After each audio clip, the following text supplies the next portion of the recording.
No coffee break yet, another talk. Lightweight talk though, a bit more basic principles on PKI, and then I will talk about identity management implications of ADAS. So the first part is very lightweight, and many of you may be familiar with this, and then afterwards I'll have some more advanced stuff, but more or less you heard about public key cryptography, and the question is, how do we distribute public keys? It sounds like an easy question. In fact, it's hard, and we will see why it's hard, and it has a very messy history. I don't think we fixed it completely. What to do with the ecosystem of hundreds or thousands of CAs, and then also some words about ADAS. So distributing public keys is easier than distributing secret keys, right? In principle, you can make them public. Or, for example, you could put, like some hardcore cryptographers do, they put a hash on their business cards. This is in the time people still had business cards. Of course, if you do it online, it's kind of, do you trust the connection? The idea was also, at some moments, some cryptographers had the idea of publishing phone books with public keys. You know, until in the previous century, you got this phone book at home with phone numbers. And the idea was, what about doing this with public keys? That would really be very secure, but then digitally. The easiest thing we have today is just you have somebody tells you the public key and you ask somewhere, is this valid or not? This is called OCSP. It came up for a while, and now we go back to CRLs, where you just have a blacklist of bad public keys. So you issue public keys, you say these ones are the good ones, and then if someone is revoked, then you have a CRL. So you have a PKI where you sign public keys, and you have a CRL to revoke public keys. And then there was all this fantastic research on letting your name be your public key or your email address. And we couldn't do this, and then people found schemes for it, and people even made companies making money, but it turns out to be a terrible idea. Because then if you lose your private key, you have to change your name. And also, if actually your name is your public key, then you can't compute yourself your private key. Because if you could, anybody else could. So somebody else has to compute your private key. So governments love this kind of approach because they can compute everybody's private keys. So it's a good example of a great idea that actually, if you think about it, is actually a disaster in practice. So it's actually not used as far as I know. So the idea coined by a master student of Ron Rivest in 1978, Cohnfelder, is certificates. It's a bit like an identity card where you just have, instead of the name and the photo or a passport, name and photo signed by a civil servant, you now have your public key and your name signed by an authority called the certification authority. And this thing is valid for a while. In the beginning, people issued certificates for 20 years or 30 years. Then they went down to 1 year to make more money because you could charge a new one for a new one every time. And if you look today, in fact, we are in a, we see more like 200 days, which is now TLS standard. 90 days, let's encrypt, and there is even movement to 47 days. Why? It is to make revocation actually easier. That's more or less what you see, but what you do is you link a public key to an identity. And this is, of course, where the problems are in practice. This is still X509 when the telcos ruled the world, and identities were your name, your organization, and your country. But then we end up with all these problems. How do you spell certain names? And which character sets are you using? And what do you do? Like this university had a brilliant idea to remove in the email address the department. Okay, so my email address is bart.preneel@esat.kuleuven.be, but the KU Leuven doesn't want the ESAT in there. Fantastic idea. And then, of course, you end up with people with the same name. And then you have John Smith 1, John Smith 2, John Smith 3, fantastic for usability, right? Which John Smith do I need? So this is the real problems when you deal with identities. This is really what's happening in real life. Nothing to do with cryptography, but this happens when you impose something like this. But so you link those two, and then the question is, how do you actually check this? Oh, we check a signature of the CA. So have a private key of a CA, which you have to protect carefully, and then the public key of a CA, well, everybody has to have that. So now you shift the problem is, how do I know what the public key of the CA is? And the answer is, well, put it in every smart card or write it in every browser, but it's still a problem, in particular, if it has to be changed. I remember that in the 90s, when the big 5 companies did not know what a PKI was or public key was, I did some audits with them for banks. And I always ask, what if happens if you have to change your private key for your CA? And then there was a silence, and then they said, this will never happen. And I think it's still the case today that everybody assumes this doesn't happen, because if it happens, it's just a big mess. Okay?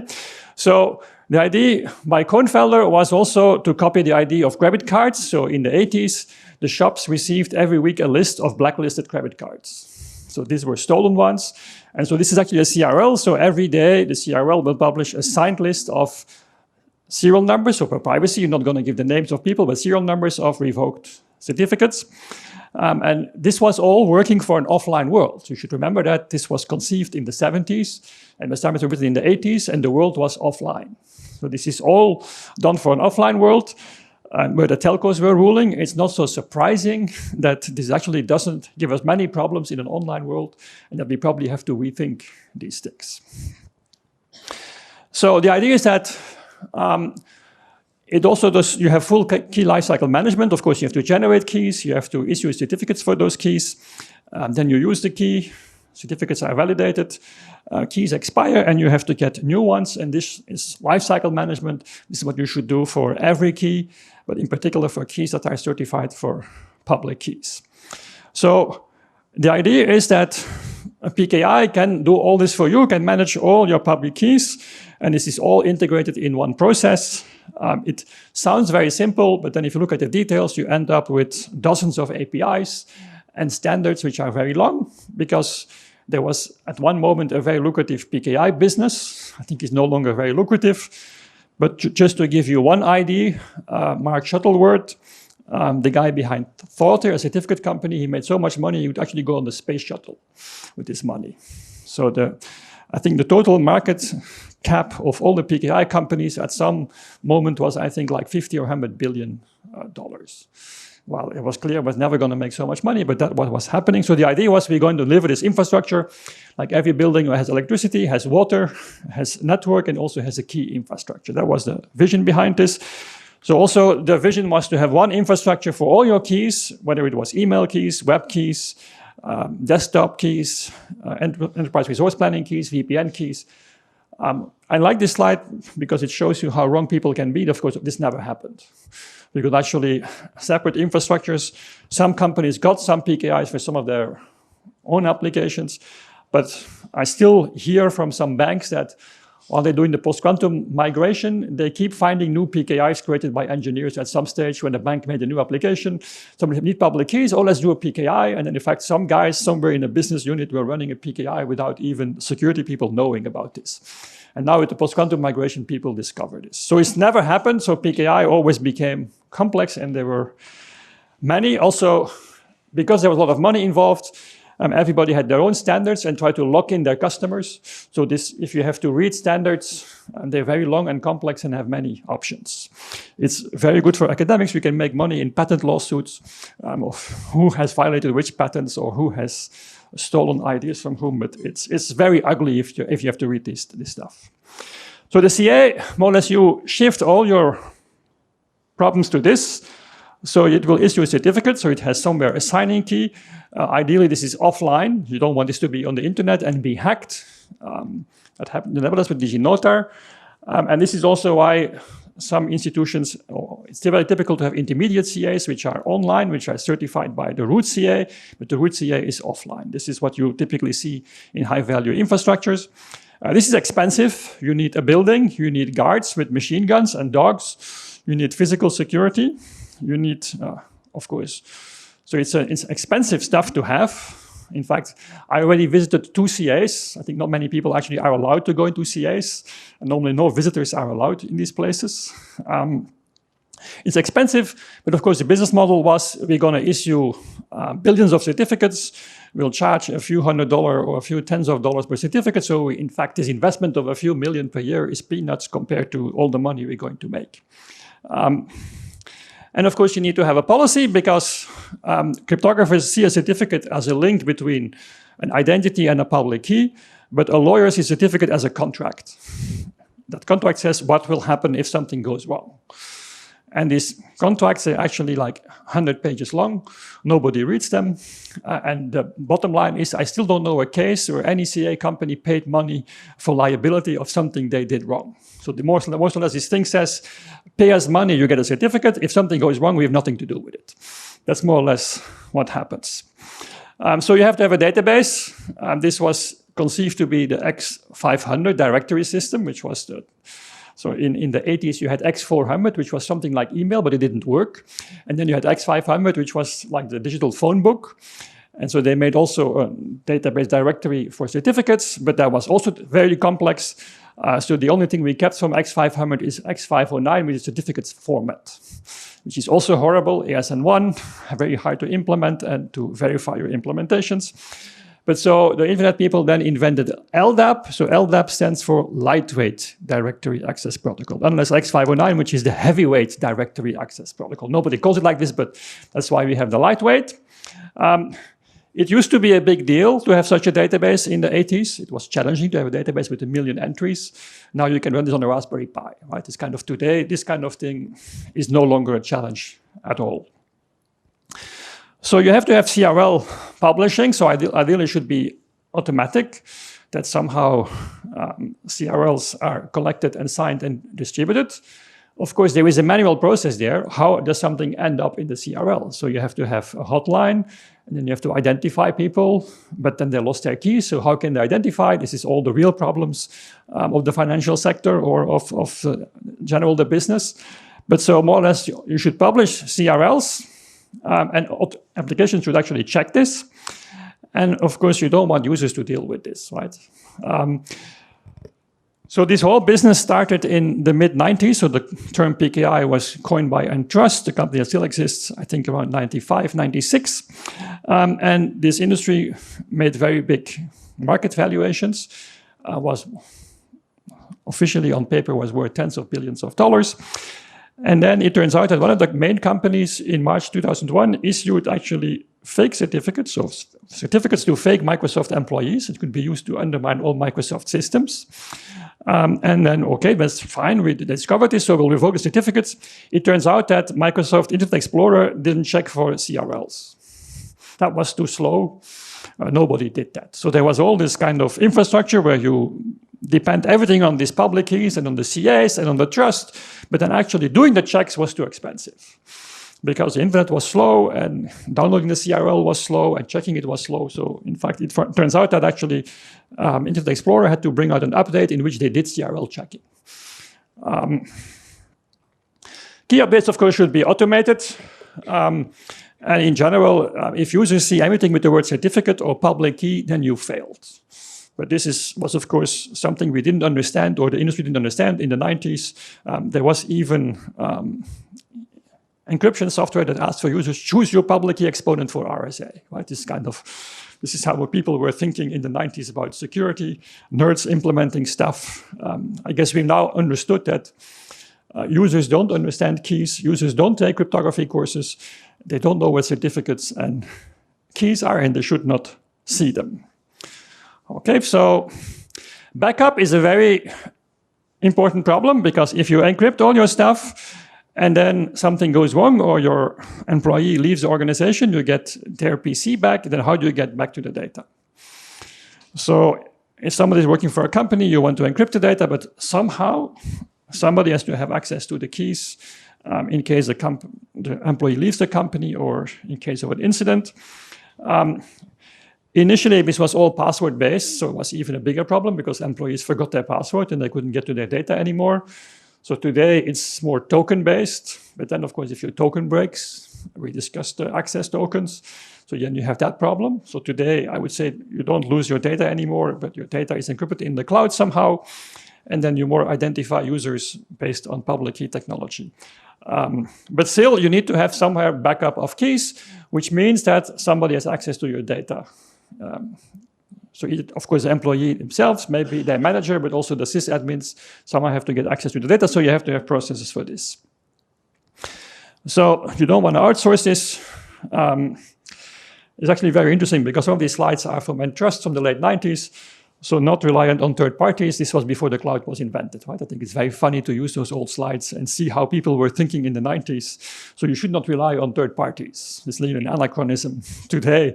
If either the telco goes down or the cloud providers go down, well, you all have a day off, right? But I still keep these slides, well, to see the old models. But I think it's still a very important problem. So you have to get access. And also in the 90s, as we will discuss on Thursday, there was this debate of governments wanted access to communications. And so they wanted copies of the keys called key escrow. And so governments were saying, look, we have the same problem. You company, you want the data of your employee. We government, we want the communications of everybody who is malicious. But of course, it's a very different problem because the government typically at that time wanted communication access, while companies want stored data access. And so more or less the technologies for this would be very different. Today, the field has changed. Now the government wants access to everything. They want access to communications, but also access to stored data. Apple versus the FBI, right? If they find your phone and they believe you're a criminal or you cross the border, which by definition means you must be a criminal, then they want to have access to your phone. And so this debate is now much, I would say, a much hotter topic. But it plays a role. If you manage keys, the question is who will have access. And for a corporate, of course, it's legitimate that a company has access because they paid. For the government, that's a very different debate. But this debate is still as hot topic even today. So if you protect more and more data, how do authorized parties, governments, law enforcement get access, or what are the implications of doing this? So the idea also in the 90s was that in e-commerce, you would sign your transactions. But so almost nobody signs stuff these days. In the sense we sign software updates. There is signatures to authenticate servers on the internet. A few nerds like me or a few people have Belgian ID cards and they sign contracts or minutes of meetings. But in general, I mean, KU Leuven itself has this DocuSign thing where they have a scan of my signature and I click on something and then my signature is glued onto this document. It's super secure. Nobody can break this. You know, it's fantastic. So in fact, this idea that we would sign things like we did on paper never happened. But of course, if you do sign, then you have a problem because then you don't want your private key for signing to be backed up.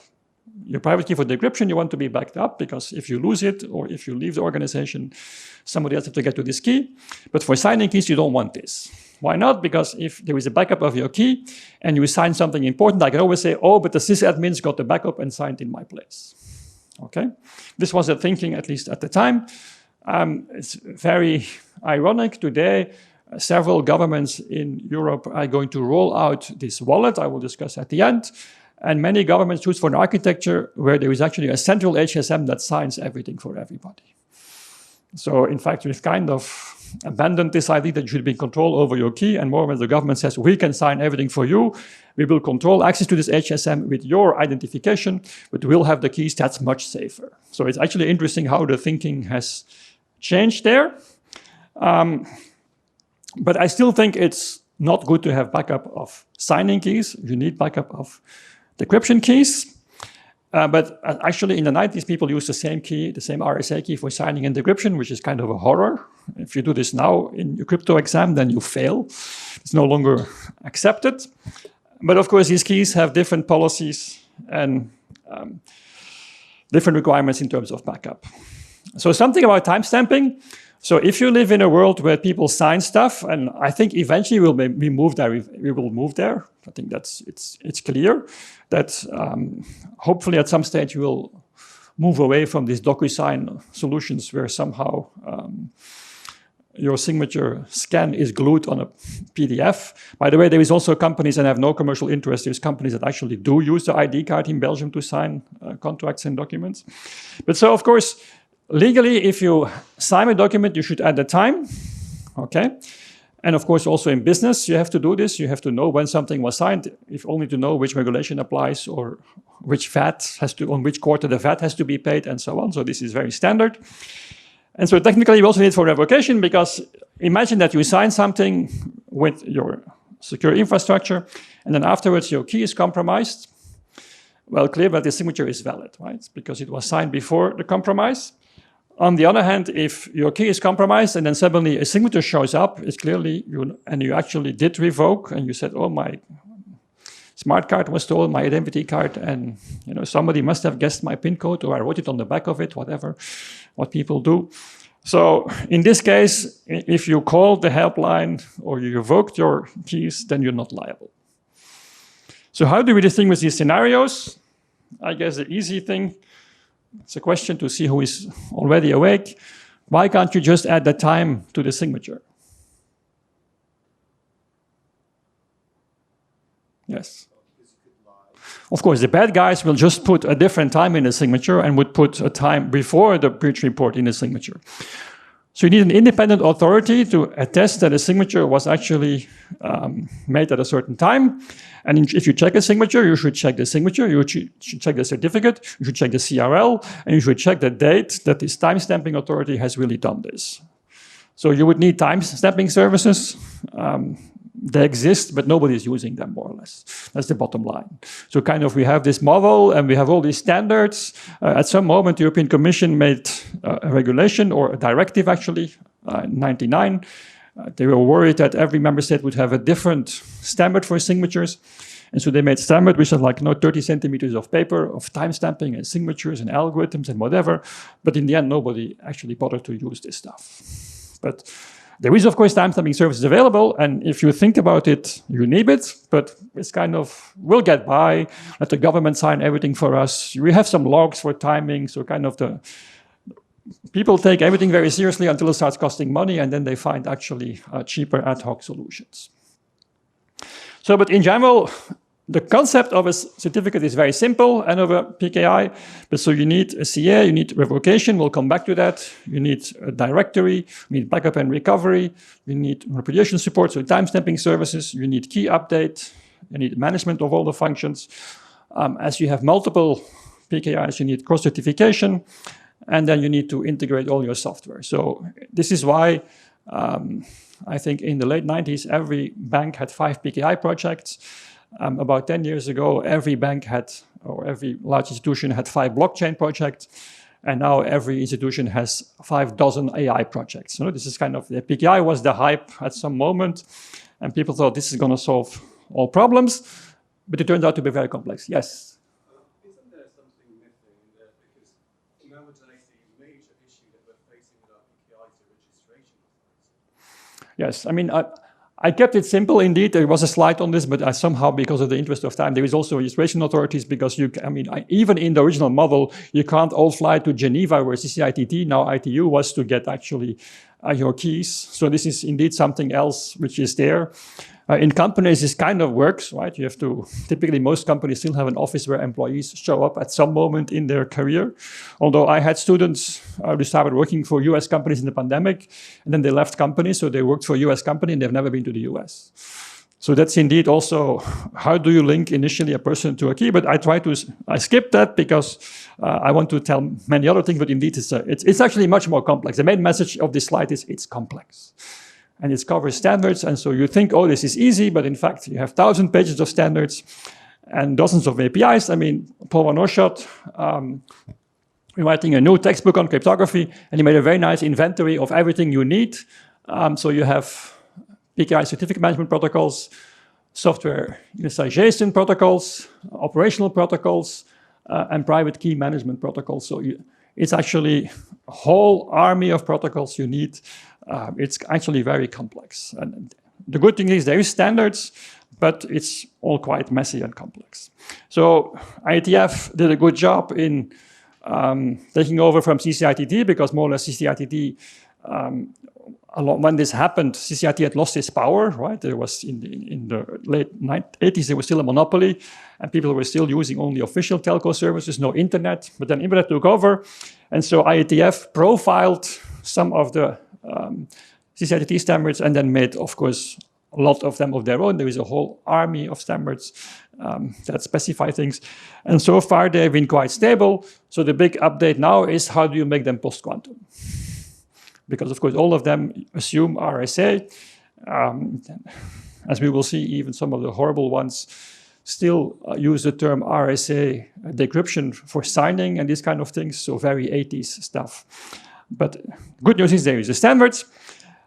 I want to show a few things about trust models because I think it's interesting. It's probably more relevant than the details of these protocols that those people who need them will study them. But so in general, what the PKI does is, so you all trust the CA, say Visa or MasterCard. And so somehow we all trust the logo on your card or on the door of the merchant. And then this is what people actually trust. And so the CA will actually issue certificates on public keys of users.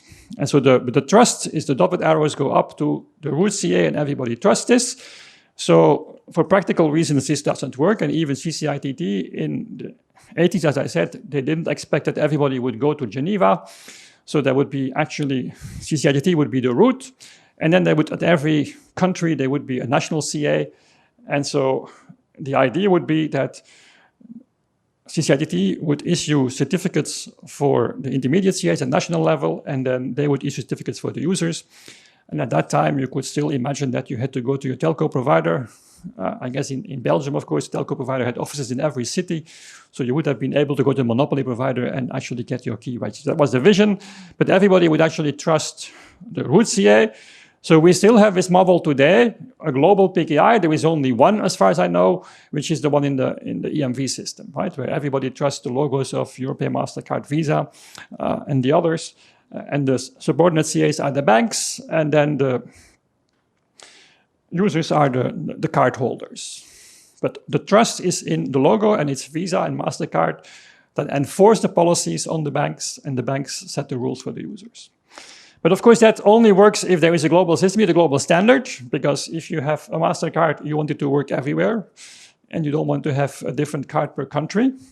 But if you look at companies, say Nokia and Huawei or so, they will of course have their own PKIs, and they will not accept that one of them will be the root and set the rules. So, but if they would decide to collaborate at some moment, so you have a trust infrastructure where every employee, in this case, trusts their own company, and they issue certificates. If they want to collaborate at some moment, then they will cross-certify, and then Nokia will sign the public key of Huawei, and Huawei will sign the public key of Nokia. That's easy, and you can, of course, expand this to multiple entities, and then you get graphs, and then mathematicians will prove that there is paths in the graph, and you can do lots of stuff. This is how engineers look at this, and lawyers look at this, and they see for every full arrow, they see a legal contract. And what happens if you take a contract of 100 pages and you can calculate with a contract of another 100 pages and another 100 pages, then you get a very complex contract, and then you ask 3 lawyers what it means, and you get 5 answers, right? This is, so it becomes, technically it's very easy to do, but legally it becomes very complex. People worked out solutions with hubs and spokes, but I'll skip that for now. I'll talk about the most widely used trust model next to the one we have for the financial system, for the credit card system, is the browser trust model. So anybody tried to get rich, so by quickly putting together a CA, people would email you their public key, you would sign it and charge $100, or if you have a website, they would charge you, whatever, say $10,000. So your marginal costs were like a cent of a cent or so. Maybe the communication cost at the time was still a few cents. But you made a big investment, and if you could sell a few tens of millions of certificates, then you could make billions of dollars with millions of dollars cost. That was the business model. So it's not surprising that there were many PKIs or many CAs. At this moment, there is still 650. Well, some are merged and some, it's kind of very hard to know exactly how many. Maybe it's a bit less, but at least it's still more than 100. And so the solution for the browser vendors, so they definitely wanted some PKI because they wanted to sell stuff on the internet. And so SSL was created for this. And so the browsers needed to have the public keys of the CAs. And so the idea was just, well, how do we spread those keys? Well, we just write them in the browsers. Problem solved. So the browsers actually sign then, the vision was the public keys of the users and the websites, but of course users never paid for certificates. Why would you? Right, you have to pay money, and the only one who benefits are the merchants. What is your benefit? I mean, the idea would be maybe the fraud is less and you get a % discount, but nobody bothered, and then you have to manage keys. And so this never happened, actually. So this is why client authentication in TLS is just there for the Belgians who have an identity card, and the Estonians, we use client authentication. We can use it if we want to. But all the rest of the world just uses passwords to authenticate users. Well, in the best case, multi-factor authentication today, but doesn't use any of the PKI. But of course, the servers still use the PKI. And so in this case, so in the original vision, this was both users and servers, but today actually it's only servers get public key certificates, but users trust the CAs. How many do they trust? All of them. So in fact, if you use a browser, you don't know which CA has been used to sign a certificate you trust. You can, of course, click on it and click and click. In the end, you'll find it, but the average user will never find out, and you have to do quite some clicking to figure it out. So more or less, you trust everything which is actually put into this browser, and you don't know which one, so you hope that this ecosystem works. And this is an informal ecosystem created by the CA Browser Forum. There, the browser vendors and the CA vendors kind of align on what should be done. This is only a very particular ecosystem, the Web PKI, of course.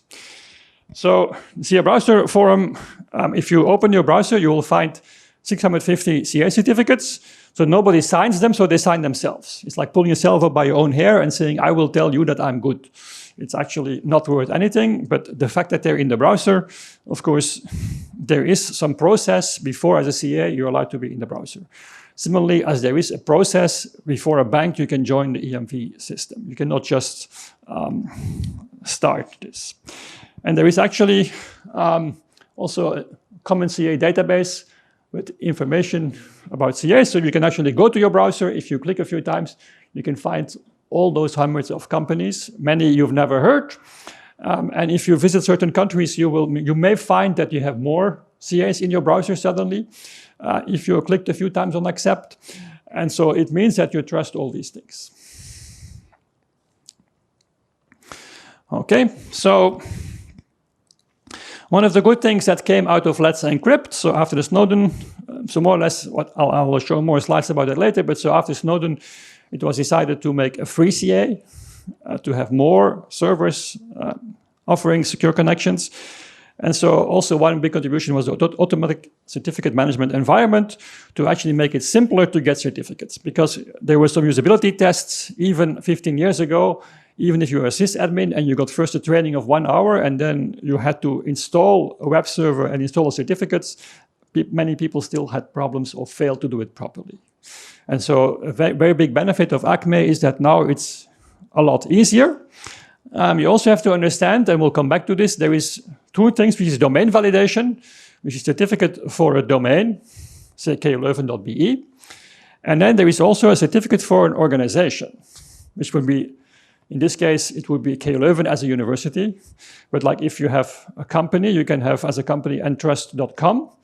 But then if you look in more detail at Entrust, used to be a Canadian company, then became a US company.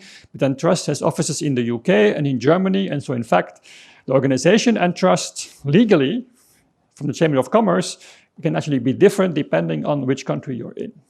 And so that they may all use the same domain, but they may be a different legal organization. And so in the beginning, this was just ignored, but then regulators came in Europe and they said, oh, this cannot be that we just use domain names. We have to use the official company names. Also, in the US, this was even done all very informally. If you wanted to get a certificate for a domain, for a company, you just send a fax to one of the CA companies, more or less, or an email with some legal documents, and then you got the certificate issued. So the registration process was very weak. So the industry decided to do something about this called extended validation. So now they were going to charge you a lot of money to check that really a name belonged to a public key. Wasn't that their first business in the first place? Yeah, well, they actually never checked, but now if you paid extra, they were going to really check. They were also going to check the organization name. And I guess what happened is also, how do you indicate this to the user? Well, what we will do is we'll make something in the browser green, because no malware or no user interface program can make something in the browser green. We can all agree on that. That is a very secure option to have some field in the browser green. And then the user will feel suddenly a warm glow in his stomach, like, this is fantastic, there is something green here. So you can see what happened. This was abandoned. So a few years ago, the browsers just stopped offering support for this. I still remember I was in the room when the CA Browser Forum announced this breakthrough. I had to go outside, but I couldn't stop laughing, right? I mean, they're going to charge like 3 times more money to actually do what they promised they would be doing for the first 10 years. But then now we're going to really do it, but charge you more for it. Okay, so in 2010, the late Peter Eckersley made a very nice paper that's still interesting read to show you that, at least on the web, it went very badly. I think the financial sector did a better job. There were many good internal PKIs, but on the web it was a disaster. He found about 11 million servers starting an SSL handshake, but less than half of it at a valid certificate chain. He found that there were the 650 CA trusts. He found 1.4 million unique leaf certs. He found 80 keys in multiple certs, which is really a bit bizarre. He found CAs that give IP address 192.168.1.2 as in the CA. It means they don't understand anything. He found leaf certs with 508-bit keys. Even at that time, you could find software online that would factor those keys in a couple of days. And today, this can be factored in minutes with the same software. And then around 2006, some person, maybe some of you were not born, but some person decided that this Debian key generation looked a bit messy, so they decided to make a contribution to Debian, to commenting out a few lines, and these lines were the random number generation for the key. So that meant that for a while, the Debian key generation was just deterministic and could only produce 20,000 keys depending on some other parameters. And so this software was available, so anybody who wanted could get this software, generate all the private keys and public keys. It turned out that these keys were in 28,000 certificates, and nobody in the PKI industry bothered to actually generate those keys and check whether they actually had certified them and revoked them. So this industry just was collecting money, but if there was a security problem, they just claimed it was not their problem. So only 73 of those 530 valid certificates were actually revoked, but they all had paid for it. So it was actually worse. So Commodore issued fraudulent certificates. Then we got the big incident in 2011 with DigiNotar. This is the Dutch national PKI, more or less, got compromised by the Iranians. They just hooked up their HSM to a PC, which was open on the internet without antivirus updates or any updates. So the Iranians got in and started issuing fake certificates for Google, for Facebook, and so on. And probably some people ended up in jail for this. And what happened is just that DigiNotar went bankrupt. That's fine. And then also so this is a setting where the CA key had to be replaced. So the only solution was that all browser vendors would issue a new version of their browser with this CA removed. But if you didn't download the new version, then you were vulnerable. The Turkish government was caught issuing fake certificates. Bit9 lost their signing key. The Chinese actually were caught issuing fake certificates. The French government was caught. Kazakhstan was caught. Trestor was caught. Symantec, by accident, issued some fake certificates that got up in the wild. It's actually, so there is this industry that says, we're the root of all trust. Trust us, we're going to guarantee public keys. And like, there is just dozens of incidents because, of course, first they didn't do their job because they wanted to make money and not be in charge of security. And also they were corrupted by governments who wanted to intercept communications and get access. Okay, that's more or less the story. I think the more interesting one is Lenovo. So Lenovo used to be a brand of IBM PCs, was sold to China. And then they issued actually PCs with an additional root key in the browser that could actually fake any website. And by accident, the private key of that CA was also on that PC that was sold to everybody. So more or less everybody who had this PC could issue fake certificates for any website, would be trusted by any Lenovo machine from that batch. So it gives you, it can't get any worse, right? You don't need cryptography if people mess up things like this. In mobile world, it's even worse. So in mobile world, These slides are a bit older, but there the migration away from MD5 and SHA-1 was even slower. So many apps allow all host names. Many apps have their private trust store and put additional CAs in there. Of course, your Android or iOS has its own CA list, but then some apps make their own. And it's just there's so many apps, nobody can keep track of this. There was a very nice paper by a company called Blue something. And I found the slides still available. This is 10 years ago, 11 years ago. I think it would be a nice exercise for a student to do the same analysis again. It probably would not be much better. Okay, but the company is gone, but at least RSA has kept their slides. So you can see that the mobile ecosystem is not better. So luckily we have Let's Encrypt. So Let's Encrypt decided to offer free certificates. And they became an enormous success. So at this moment, we have 700 million certificates issued. There is no crash that happened this year or so. There is something they changed with their measurement methods. And at some moment, they're going to fix their graphs. But I just want to show them as they are, that you don't accuse me of cheating with the graphs. But the graphs are not really correct as they're now. But this is what you find on their website today or yesterday. So a big success. Close to 90% of Firefox traffic is encrypted. Okay, Firefox is a small market share, but that is probably representative for the other browsers as well. And so the number of certificates issued per day has gone up a lot. Let's Encrypt just validates a domain name and a public key. It doesn't do any checking. There is also no revocation. It's a 90-day validity period. And if your key is compromised in those 90 days, tough luck. Shut down your web server and wait 90 days, and then you can start again.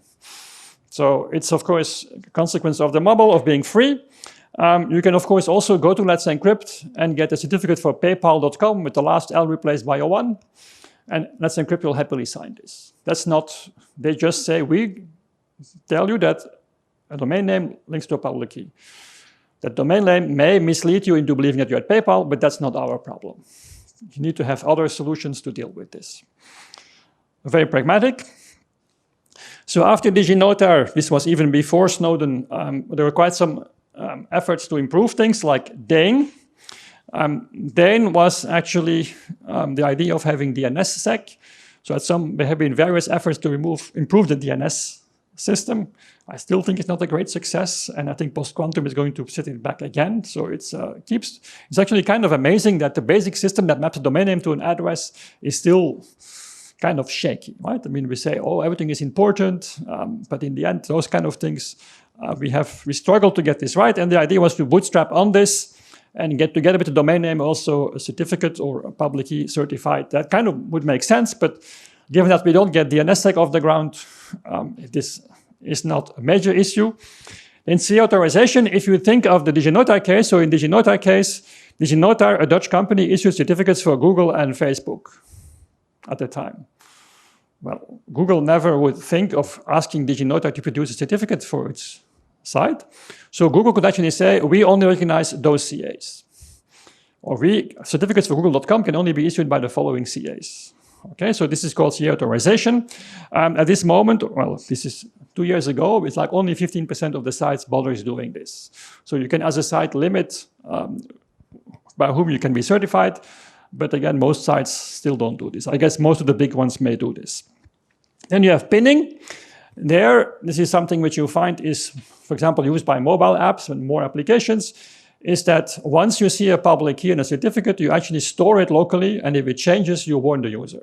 You say, hey, something is wrong here, or I refuse the connection. Okay, for example, we encountered this for some research purposes. We try to intercept TLS connections to see what kind of personal information apps send, and then if the apps have pinning, then we actually block from doing this. So it actually seems to work with some apps. Of course, it only works for a frequently visited or frequently used app. Right? If you have a one-time use thing, well, it doesn't work. And then finally, certificate transparency has made an enormous impact. The idea is there that if you're the French government and you're going to issue a fake certificate for Google.com or for Meta.com to intercept some communications, well, you may be willing to do that, but if you're forced to publish all your certificates, you're not going to be willing to do that. Because then you have hard evidence in a log that you actually did this. And if there is something that spies want, it's plausible deniability. So the idea of certificate transparency is mostly from a team by Google, including my old student Emilia and some other people. They also got an award for this, the award at Real World Crypto. So is that you actually have a log, a big Merkle tree, like a hash in a tree of all the values all certificates ever issued. Of course, it only works for public CAs, like the web PKI. And then if you consult the website, you should check that the certificate is in this Merkle tree. And so if you're going to issue fake certificates, you're not going to put them in there, and the browser can, in principle, detect this. That's the philosophy. There is some flip sides to this, namely that Google and Cloudflare, who run these kind of things, they can see every time you consult the website because you check actually whether there is an inclusion proof. You can, of course, also give the inclusion proof by the web server. That's possible. So there is bypasses. There is privacy-enhancing solutions for this, but this definitely is an effective method. I guess the only thing is that running something like this can be done by large players. If you're a small local PKI, running a full certificate transparency is, of course, not so easy, because you have to have a high availability web server for high volumes of data and quite large database. So the other problem, I guess we all know, is that if something goes wrong with certificates, then there is a pop-up, right? And these pop-ups tend to be horrible. For example, it still shows SHA-1 with RSA encryption as a signature scheme. This is so 80s. In the late 80s, people didn't know the difference between signature and encryption. No, it was the same thing. This is, of course, terrible, because you know every time you show something like this, users will click until they get through. Right? Whatever you do, either you block it and then users switch browsers, or whatever, users find a random combination to click that they can get through. They don't care about all the warnings. That's how the average user works. And this also explains why in the browser ecosystem it's very hard to enforce better security, because every time you do, you lose customer base. So, okay. So there is some very nice development, and I don't want to steal the thunder. I'm quite sure Bas Westerbaum of Cloudflare will speak about it. So in the post-quantum world, it turns out that a TLS handshake has 5 signatures and 3 public keys. And even with MLDSA, so Frederick will explain this tomorrow, the latest signature standard, it means that something which was like less than a kilobyte now becomes 7 to 9 kilobytes. In the worst case, even 15 kilobytes. So this goes up. And if you do this, you will slow things down, but you will also break stuff. Because a lot of people in middle boxes make assumptions on certificates and certificate chains and so on. So more or less today, we add to Diffie-Hellman on the web, we add MLChem, so public key encryption, but the signatures are still RSA or ECC. Because if you plug in MLDSA, you break the web. And so they had a fantastic idea, the people of Google and Cloudflare. The idea is that what you do today is you first time a certificate, and then you do certificate transparency, then you get a proof that actually you inserted it in the tree, and then you get the proof that it's in the tree.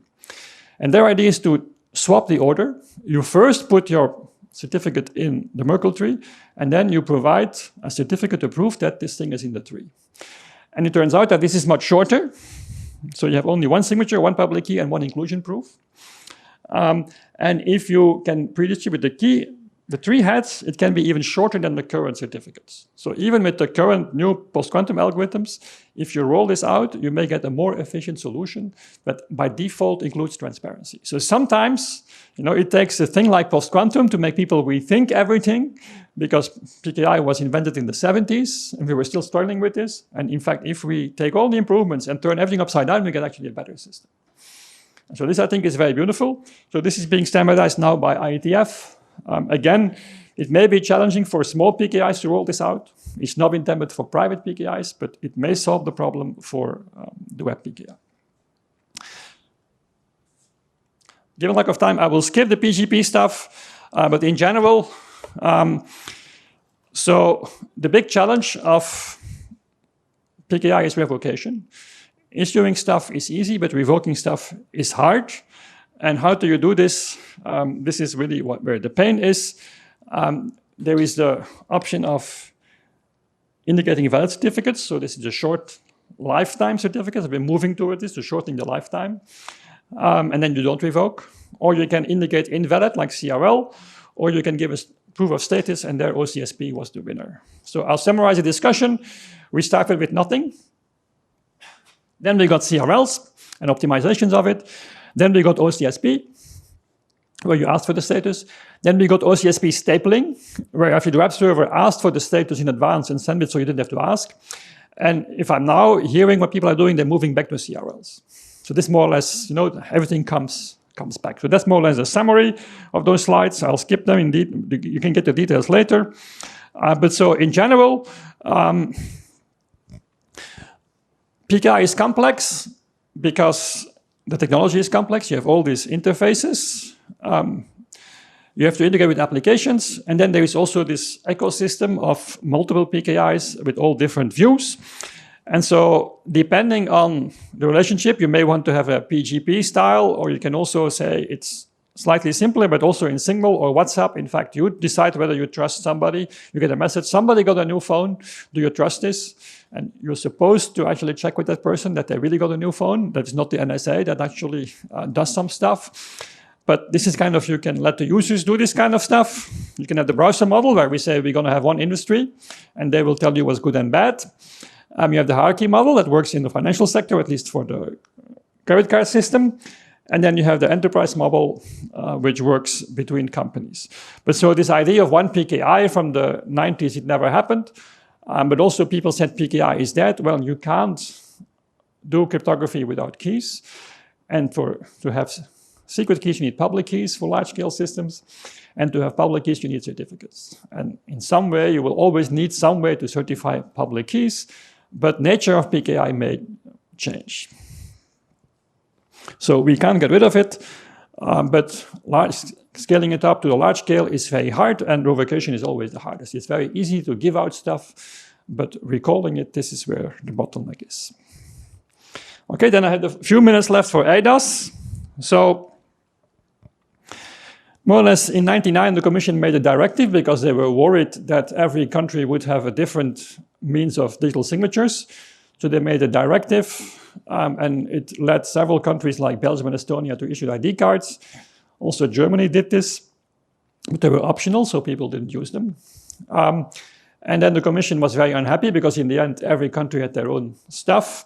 So they made IDAS 1, in which they made new rules. It also didn't work. And so in fact, 2 years ago, they published IDAS 2. So this few minutes are about IDAS 2. So the Commission still insists on having real names of companies in Web PKI. This is called QUACs, Qualified Web Authentication Certificates. So they also want to give everybody, by November of this year, at that time will be missed, but okay, a wallet that will be used by both public and private sector, which has all your data. All your data means your address, your place of birth, your date of birth, but also your degrees, your employment status, your health insurance statement, but also your travel tickets, your hotel bookings, your car rentals. This is the pipe dream of the Commission. Who thinks it's a great idea? A bit more enthusiasm. The Commission thinks it's a great idea. So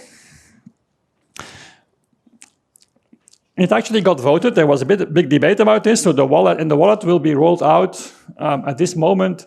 There is a certification process, and several countries have already drafts wallets. But so they should go live in November. Most countries or member states will miss the deadline. Of course, there is no European wallet. Every member state will have their own wallets. Don't be too efficient, right? It should all the 26 member states or 27 should all do a different thing. There is the QUACs, and then I complained yesterday about tsunami of regulations. Well, the Commission is now also doing something they didn't do before. They now publish implementing regulations. So they first publish a regulation of 200 pages. And then in the years after, they publish additional regulations that kind of specify additional details. So this is why you now have to deal really with thousands of pages. It can help because it sets standards and so on. But of course, it also makes it more complex to keep track of what's happening. So the good thing is that at least there is a common architecture and there will be interoperability. So if you today go to Belgium, as a Belgian go to Austria, they don't know how to read your ID card. like Austrian government application. I mean, there is a solution which we conceived in 2010 where the Austrians can, or you can be forwarded by an Austrian web server to the Belgian server that makes personal data about you and send them back to Austria. So there is kind of, in principle, there is an operability service, but it only works so-so, and it doesn't work for all the member states because they don't all have everything fully. And also, as an academic, I insist on signing my report about PhD thesis digitally with my ID card, but the French administration always turns its back and says, this is not an official signature. And they insist that I glue my scan of my signature on a PDF document, and then I point them to the European regulation, and then they say, well, French administration does things differently. And because I want people to get their PhD, I then give in and I glue my scan of my signature on a PDF, and the French administration gives me a big smile. So but at least there will be interoperability. There is an open source implementation for one side at least. And if you read the regulation, there is quite some focus on privacy. Obviously, there should be, because the government is going to take all your data and certify it to the private sector. Okay, you don't want the government to make lives of Google, Meta, and all the others even easier. But so there is quite some privacy features, but there is some glitches. So what is bad is that. So if you start looking at the detailed text, so it actually defends you, but then in the standards, we're still very far off. The server side will not be open source, the client side will be. And so there is unlinkability and unobservability, which means that if you visit two service providers, they should not be able to link your identities. So if the car rental company should not be able to know what your flight details are, or that the same person is booking the flight or the car. So this is a positive thing. But in fact, those who issue certificates, the governments will be able to link everything anyway. Right? So it's kind of, you create a kind of big brother effect because they will still know where you use your things. There is this reference framework. And so what is more or less being standardized is you have your attributes, say your birthday, and then there is a random number, and you assign the hash of this. And so your identity will be a number of those hashes with all your details. And then you can decide to reveal the random number and your attribute, and then the party can check the hash and check the signature. So this is how you can decide what you will reveal. Okay? So now you don't have to be very intelligent to see that if this is your attribute, is your address, and you reveal to two people your address, it makes it even easier because now the service providers can use the random number to identify you uniquely with respect to your address, and this becomes unique identifier. Solution is invented by the Germans. We just give everybody 40 of those signatures, and then they have to show a different one every time. And what if I had 40 services? Then you come back and you ask for new signatures. Does that sound practical to you? I think it sounds like a mess. And people will just use one signature, and it's not going to go well. You can do zero-knowledge proofs and credentials. That's the good news. You could actually do this in a fully private way.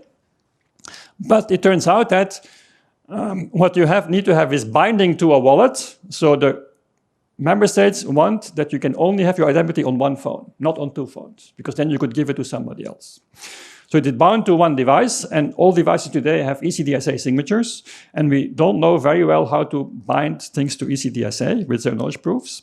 Okay, and then of course the second problem is the anonymous credentials use pairings, but none of the secure elements in the phones have pairing instructions, so it's again not supported by the current phones. And the third thing is, well, see tomorrow, you need all to be post-quantum. And so more or less the Commission knew about these problems in 21, but they decided, oh, it's going to be fine. And now they're like, oh, we have a problem. And luckily, Google has a solution called Longfellow, and they can actually achieve all these things, but it's the Google solution. You can see how happy the French are with that. Right? So, and also that has still issues of information leaking to the issuer. So this is kind of some high-speed train running into a wall, and the Commission claiming there is no problem. And I was at the RSA conference, the Commission says Europe will implement a solution with Google, together a talk with Google on stage. And in Brussels, they say, we don't know, there is nothing has been decided, every member state can have their own solution. But so I think if member states have their say, they will use this. And a European solution that can do credentials will probably be 3 to 4 years away. we can do it, but they should have started 2 years ago, but they didn't. Okay, so really bad. And then finally, the horrible thing is this web PKI thing. So EIDAS reintroduces QUACs. So this assignment validation will now be mandatory again in Europe. Okay. And so it was abandoned in 2016, 10 years ago, but the Commission will reintroduce it because it's going to solve the world. We know it's not going to solve the world because, for example, what if you get the same company name with BV, SRL, and GmbH? How do you know which one is the real one? Or maybe there exist two of them, but not a third. So the citizen is not helped at all. The citizen is only more confused. And then somebody was so upset about this proposal that they registered a company under the name Identity Verified. So now they have any certificate they get is for the company Identity Verified. So just to show you the absurdity of this whole thing. So Insanity is doing the same thing over and over and expecting different results. That's what the Commission is doing with your tax money. Of course, there is a big lobby of some national PKIs that want to go for this because they, of course, create a monopoly for them to get money to get the certificates, European certificates that comply with QUACs. Interestingly, Mozilla made a study 2 years ago, and many of those national authorities failed the tests to be allowed in the browser. So there is a simple number of business rules you have to apply to be allowed in the browser. Many of those national PKI flagships actually failed the test or were stopped and they never came back and so on. So it's not even that Europe sets a model of good security. In fact, some of these companies are not ready. And then it's a very long and complex story with more or less Article 45 of EIDAS said that the browsers have to recognize a QUAC certificate and cannot impose any other rules. So for example, a browser cannot impose certificate transparency, potentially. So Europe here has a weapon to forbid browsers to use certificate transparency. So you can imagine that Mozilla and the researchers, we got really upset about this because we've been working years and years to make the web more secure. And then Europe, under the guise of security, is actually right in the law that, well, browsers cannot do more than, cannot add extra rules. A big fight ensued. I will not give you all the details, but the bottom line is that the Commission was willing to change the recital. This recital is what comes at the beginning of the regulation, but it's not part of the legal text, so they never changed Article 5, and they said, well, it does not affect the freedom of web browsers, and it's only for identification. So the Commission lives in this world where you have one SSL connection for identification and one SSL connection for key exchange. No, Commission, there is only one for both. You can't have two connections or two certificates. So if one is compromised, the other one, well, users will not, it doesn't work like this, but in the lawyer's mind, it works like this. You can separate this. And so there is no problem. And then the problem is this is not in the legal text. This is only in the preamble. Some lawyers say, yes, it's very important. Some other lawyers say, well, the legal text is a legal text and the preamble is for information. Okay, so there were many meetings, many phone calls, many open letters and so on. In the end, there is some good news, is that the ETSI standards have been created since then and they allow for certificate transparency. So the standardization bodies and the experts have saved the problem there. So this is the good thing. But if you would catch France issuing fake certificates, fake QUAC, then you have to go complain to the French government. And then, as a browser, you can disable the certificate, but within a week after the complaint, the French government can tell you to reinstate this. That's still what the text says today. Okay, so the supervisory authority decides whether or not certificates have to be reinstated. So that's where we are. So the Commission is spending EIDAS, regulation for identity management, to actually undermine web security. If this was still needed, there was already so many problems. To give you the end of the story, so the Commission was really embarrassed and the Parliament was really angry. So in the end, they decided that they would make a statement between the member states, the Commission and the Parliament to say we're actually good people and we're not going to do all those bad things with QUACs. And we're good people, we're not going to do linking stuff based on wallets. By the way, in the legal text of the EIDAS, it says unlikability instead of unlinkability. It's an unfortunate typo. But so we agreed with the Commission and the Parliament on 2 statements that say we're going to be good people. And the Commission and the Parliament, the Commission said to the Parliament, if you approve EIDAS, then we will approve those statements with the Member States, Commission and Parliament to say we're going to be good. So what happened is the Parliament voted yes, the statements were published, and the Member States refused to sign them. So the Parliament has signed it and the Commission has signed it, but the Member States have not. I think I can stop here. Eternal vigilance is the price of liberty. Thank you and enjoy your coffee break.